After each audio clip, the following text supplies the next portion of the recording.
안녕하세요. 우리가 모스펫에 대해서 동작을 공부했습니다. 자, 모스펫. 여기 지난번에 우리가 살펴보았던 모스펫의 개략적인 구조입니다.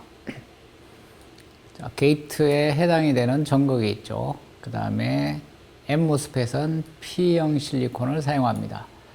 소스 드레인은 N형으로 도핑이 되어 있었습니다. 이게 모스펫이죠. 자, 이러한 모스펫의 구조하고 방막 트랜지스터, LCD에 널리 사용이 되는 방막 트랜지스터입니다. 게이트 전극이 있고 절연막이 있고 반도체청 실리콘이 있죠. 그리고 소스 드레인이 있습니다. 그래서 이 TFT 방막 트랜지스터하고 모스펫은 구성이 유사합니다. 그래서 모스펫의 식을 가지고 이 방막 트랜지스터의 동작을 같이 해석하게 됩니다. 자, 모스펫은 실리콘 웨이퍼 위에 만듭니다. 이게 인곳이죠. 단결정입니다. 실리콘을 성장시켜서 잘라서 웨이퍼 형태로 가공을 하고 여기에다가 모스펫을 형성을 해서 동작을 시키게 됩니다. D램이라든지 CPU 등에도 널리 사용이 되고 있죠.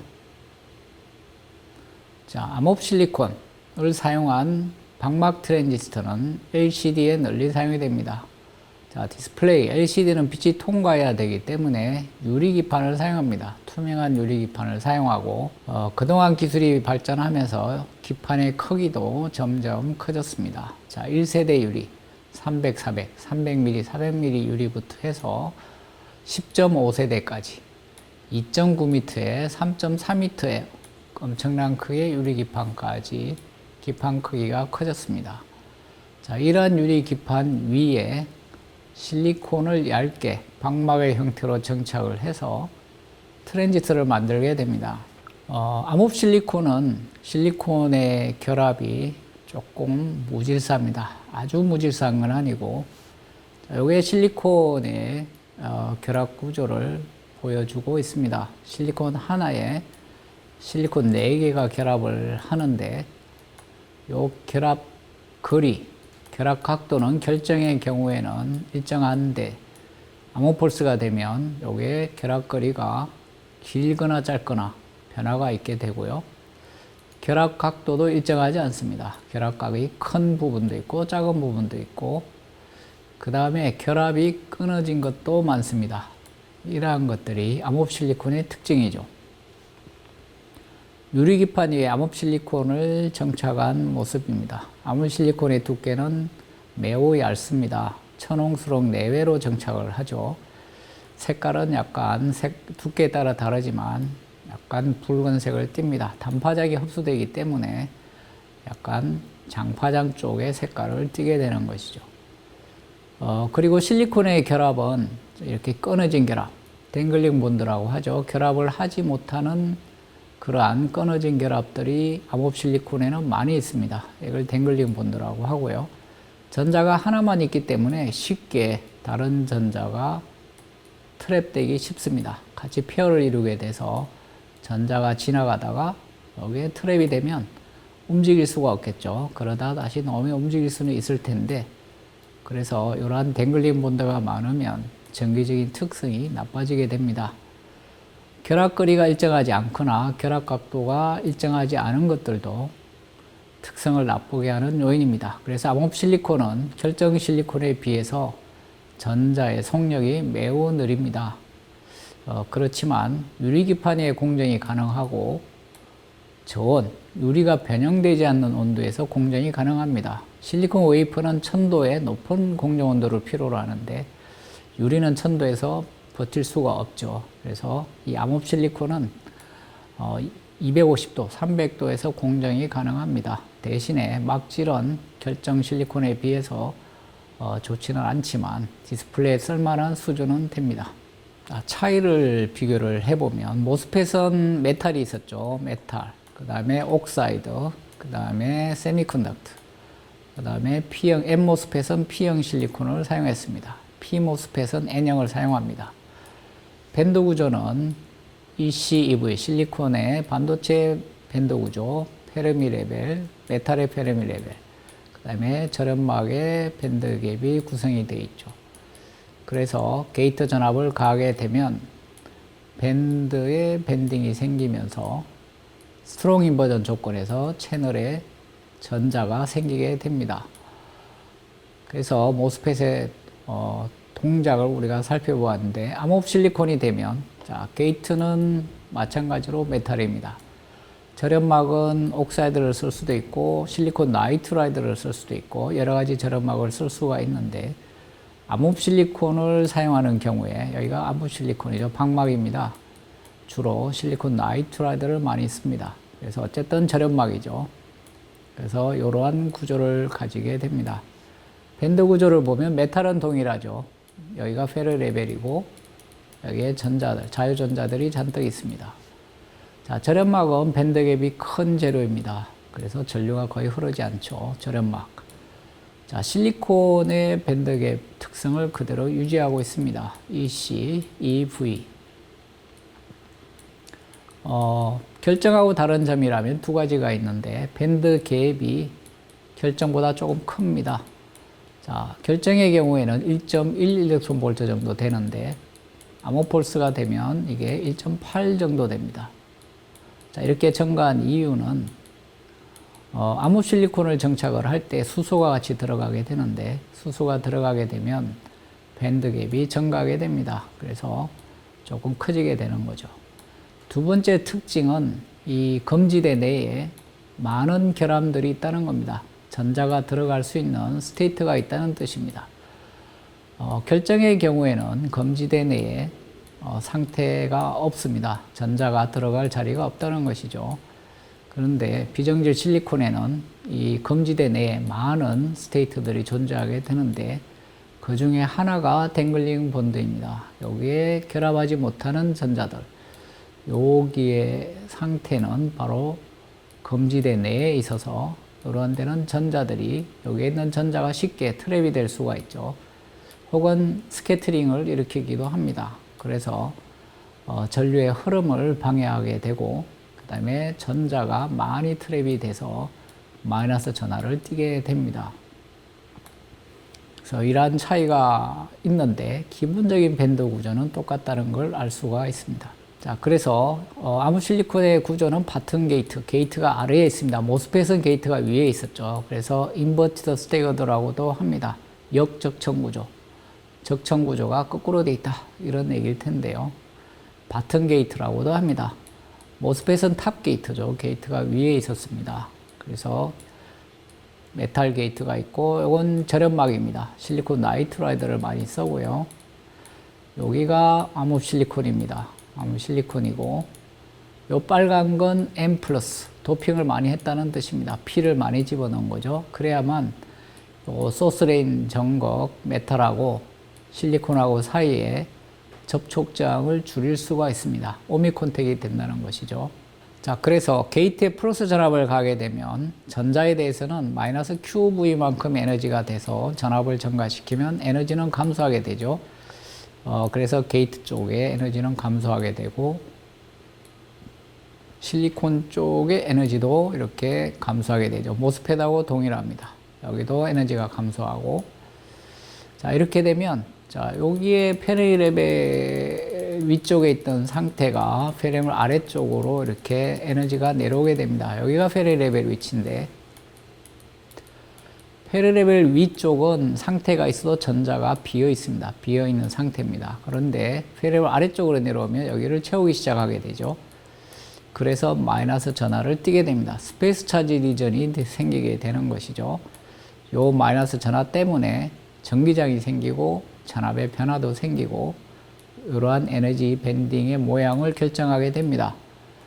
억셉트일 때보다 좀 더 복잡하죠. 억셉트는 일정한 양의 농도가 있었는데, 여기는 우리가 농도를 정확하게 체크하기도 어렵고, 에너지 깊이에 따라 또 농도 분포가 다릅니다. 좀 복잡한데, 어쨌든 에너지가 낮아지게 되면 위에 있던 스테이트가 페르미 레벨 아래쪽으로 내려가게 되면 전자가 차기 시작합니다.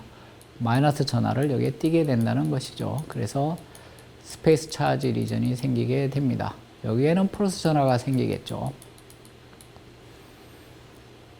그래서 여기에 있는 밴드갭 내의 스테이트, 여기 아까 본 댕글링 본드가 대표적인 거죠. 여기에 비어 있다가 페네벨 아래쪽으로 내려가면 여기에 전자가 차기 시작하고 마이너스 전하를 띠게 되는 겁니다. 자, 모스펫의 경우에는 전하를 띠는 건 바로 이 억셉터였습니다. 금지되는 상태가 없기 때문에. 자, 억셉트는 보론이죠. 보론은 마이너스로 전하를 띠고 있습니다. 그리고 홀이 똑같은 양의 홀이 있어서 마이너스 플러스 합치면 중성이죠. 근데 여기는 홀이 밀려나게 됩니다. 높은 쪽이 홀에 대해서는 에너지가 낮은 겁니다. 전자에 대해서만 나타난 거기 때문에 홀에 대해서는 반대로 해석해야 되죠. 그래서 홀이 에너지가 낮은 쪽으로 밀려나가고 여기가 공피청이 되는 거죠. 그래서 B-만 남아서 이게 스페이스 차지 리전이 되는 겁니다. 결정의 경우는 이렇죠. 근데 암호흡 실리콘의 경우에는 이런 검지대 내의 상태들이 페네벨 아래쪽으로 내려가면서 전자가 차게 되고 마이너스 전하를 띠게 됩니다. 그래서 암호흡 실리콘도 그래서 모스펫처럼 측정을 해보면 이러한 트랜스 커브를 얻을 수가 있죠. 오프 상태에서 게이트 전압이 플러스로 증가하게 되면 서버 트레솔 슬롭을 지나서 온 영역으로 가게 되는 겁니다. 이걸 우리가 트랜스퍼 캐릭터리스트라고 하죠. 온오프 비는 클수록 좋습니다. 스위치로 쓰기 때문에 주로 여기는 전류가 작을수록 여기는 전류가 높을수록 좋은 것이죠. 그리고 암호흡 실리콘의 특징은 특성이 잘 변한다는 겁니다. 원래 처음 특성이 이렇게 됐었고요. 게이트에 35V의 전압을 가했을 때 문턱 전압이 증가한다는 겁니다. 그래서 같은 게이트 전압에 대해서 전류가 확 줄게 되죠. 그래서 특성 곡선이 시프트하는 문턱 전압이 잘 변하는 그러한 특성이 있습니다. 문턱 전압도 똑같이 구할 수가 있죠. 그래서 포화 영역에서 구할 수도 있고요. 선형 영역에서 구할 수도 있습니다. 이거 모스펫에도 적용이 되는데 VD를 아주 작게 해서 측정을 하게 되면 이 VD의 제곱항을 무시할 수가 있습니다. 0에 가깝게 되는 것이죠. 예를 들어서 0.1의 제곱을 하면 0.01이 됩니다. 아주 작은 값이 돼서 무시할 수가 있는 거죠. 그래서 VD를 작게 하면 이 식으로 근사를 할 수가 있고 VD를 작게 해서 전류를 재서 그래프를 그려보면 X절편이 문턱전압이 되는 겁니다. 이렇게 되는 거죠. 앞서 본 것처럼 포화 영역에서 구할 수도 있습니다. 선영역에서 구할 때는 VD를 아주 작게 해서 VD 제곱항을 무시할 수 있도록 작게 해서 측정을 하기도 합니다. 그래서 게이트 전압이 이렇게 문턱 전압 쪽으로 접근하게 되면 점점 전류가 작게 되고 저항은 점점 커지게 되는 것이죠. 그래서 저항이 문턱 전압부터 줄어들기 시작해서 전압이 커지면 저항이 작아서 온저항이 작아지는 것이죠. 그래서 이 선형 영역에서 문턱 전압이라든지 또 기울기에서 여기 이동도도 계산할 수 있다. 대신에 이때는 VD를 아주 작게 해서 측정을 해야 된다. 이렇게 이야기할 수가 있습니다. 암호흡 실리콘에서는 이 QT, 트랩 차지라고 하죠. 그래서 이게 밴드 밴딩이 되면 여기에 이제 차지들이 트랩이 되게 되는데 마이너스 전하를 띠게 되죠. 그래서 이 트랩이 많을수록 문턱 전압이 증가하게 됩니다. 트랩이 작을수록 문턱 전압이 작아지게 되는 것이죠. 트랩이 없어야만 게이트 전압에 대해서 밴드가 잘 변하게 됩니다. 밴드 힘이 잘 생기는 것이죠.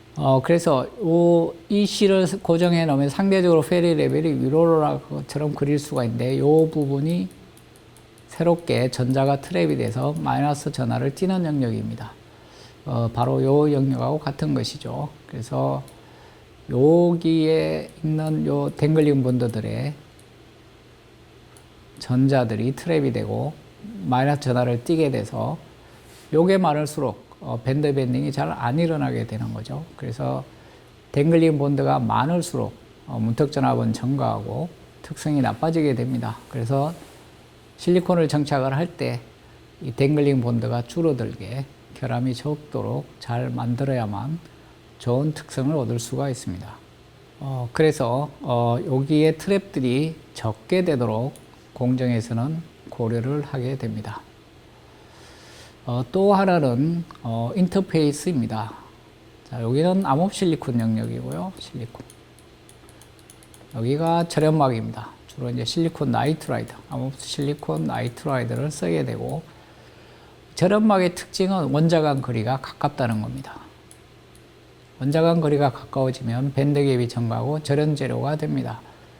자, 실리콘은 원자 간 거리가 거기에 비하면 긴 편입니다. 그래서 두 경계면에서는 이렇게 끊어진 결합들이 많이 생기게 됩니다. 댕글링 본드죠. 레티스 미스매치라고 합니다. 두 격자 사이 간격이 다르기 때문에 경계면에서는 이런 결함들이 많이 생기고, 여기엔 전자가 쉽게 트랩이 될 수가 있습니다.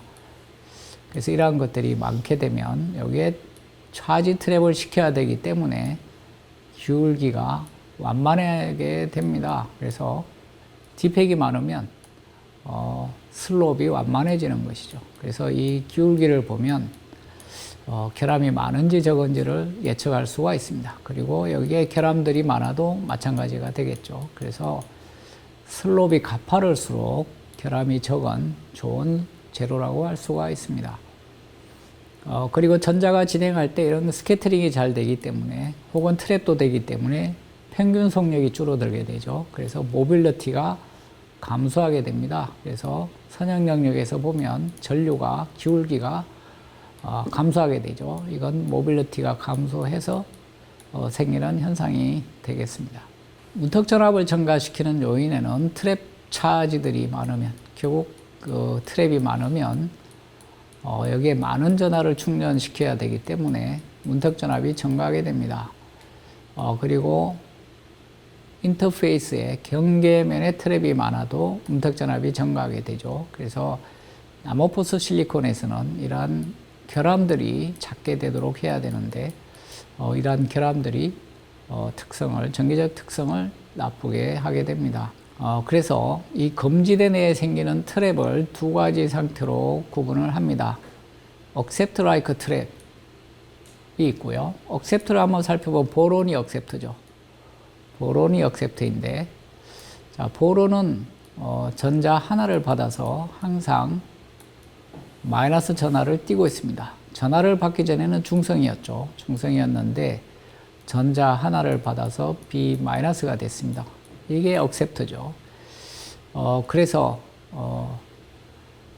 보통 때는 중성이다가 전하가 트랩이 돼서 마이너스를 띠게 되는 그러한 트랩을 억셉트 라이크라고 합니다. 자, 여기가 컨덕션 밴드고요. 여기가 밸런스 밴드입니다. 그 내부는 다 검지대죠. 검지대 내부에 이런 스테이트가 있는데, 여기가 원래 페레비 레벨이었고요. 그래서 여기는 비어 있습니다. 비어 있을 때가 중성인 거고, 중성, 뉴트럴이죠. 페레를 위로 올라가게 되면 여기에 전자가 들어가게 되는데, 전자가 들어가서 마이너스 전하를 띠게 되니까 억셉트랑 타입이 같은 겁니다. 그래서 전자가 비어 있을 때 중성이고, 전자가 차면서 마이너스가 되는 그런 걸 억셉트 라이크 트랩이라고 합니다. 그래서 원래 페레 레벨이 이렇게 있었고, 여기에 트랩들이 있었는데 페레 이쪽은 비어 있습니다. 그래서 중성이고요. 페레를 위로 올라가게 되면 페레 아래쪽은 전자가 채워지게 되는데, 그때 마이너스 전하를 띠게 되면서 이게 억셉트 라이크 트랩이 되는 겁니다. 그래서 밴드 밴딩이 될 때 이러한 억셉트 라이크 트랩을 채우면서 밴드 밴딩이 돼야 되기 때문에 억셉트들이 많게 되면 전류의 증가율이 둔화되게 됩니다. 그래서 이러한 트랩을 줄이는 것이 특성의 향상에는 중요한 요소가 됩니다. 그건 인터페이스 트랩도 마찬가지가 되겠고요. 이러한 트랩이 많으면 기울기와 슬롭이 완만해지게 된다. 그리고 이동도도 줄어들게 된다. 이런 것을 보여주고 있습니다. 이번엔 도너라이크 트랩입니다. 도너라이크 트랩. P가 도너죠. 도너는 오가의 원소입니다. 그래서 4개가 결합을 하고 하나가 결합을 하지 못하고 있죠. 그래서 이게 중성입니다. 중성 뉴트럴이고, 전자가 하나 떨어져 나가면 플러스 이온을 띠게 되죠. 그래서 플러스 전하를 띠게 됩니다. P 플러스 이온이 되는 것이죠. 이게 도너인데, 그래서 페리 레벨이 여기에 있고, 페리미럴 아래쪽은 전자가 다 차 있습니다. 그래서 이 트랩에 전자가 들어있는데 그때가 중성이라는 얘기죠. 중성이 되고 페리미럴 아래쪽으로 이동하게 되면 여기에 있던 전자가 빠져나오게 됩니다. 확률이 페리미럴 위쪽은 제로이기 때문에 그래서 전자가 없어지게 되고 그렇게 되면서 플러스 전하를 띠게 되는 것이죠.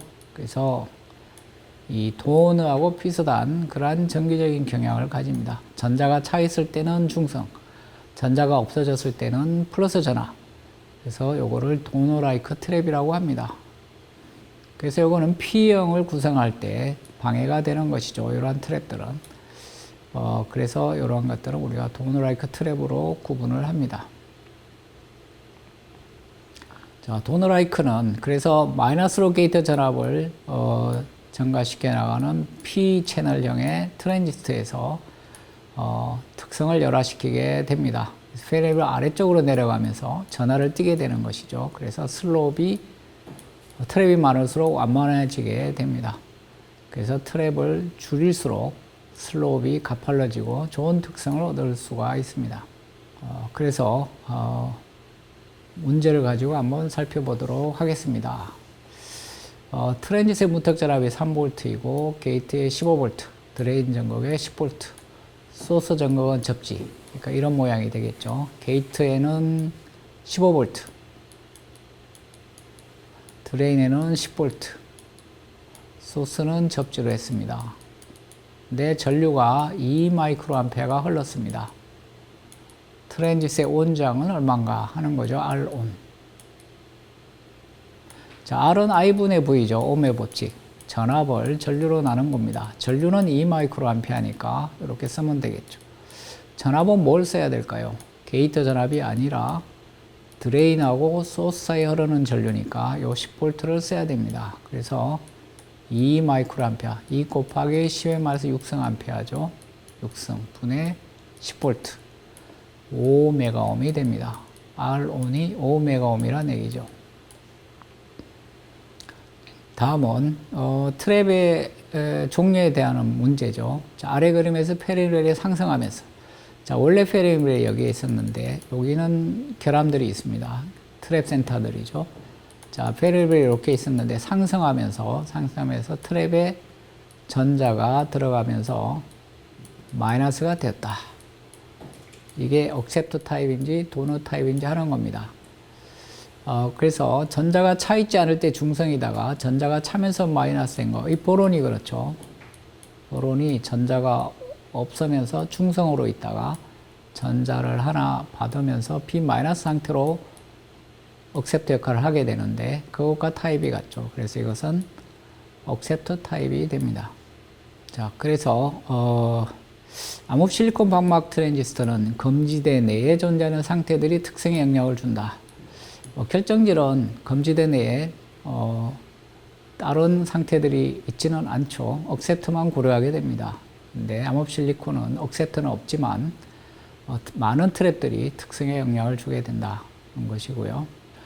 그래서 게이트의 전압을 가하면 에너지의 변동에 따라서 검지대 내에 존재하는 상태들의 전하가 차면서 공간 전하를 띠게 되고 이러한 것들이 특성에 영향을 주게 된다는 것입니다.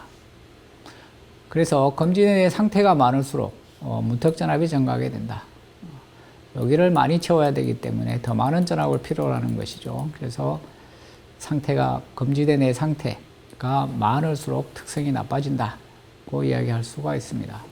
자, 비어 있을 때 중성, 페네일이 여기에 있고 여기 비어 있을 때 중성이다가 페네일이 올라가면서 전자가 차게 되면 마이너스를 띠는 경우 억셉트 라이크입니다. 반대의 경우 원래 페네일이 여기 있고 전자가 차 있을 때 중성, 그러다가 페네일 내려와서 전자가 비게 되면 펄스를 띠는 경우, 그런 경우는 도너 라이크 트랩으로 구분을 합니다. 검지대의 상태나 그 다음에 경계면의 상태 밀도가 높아지게 되면 슬롭이 완만해지게 됩니다.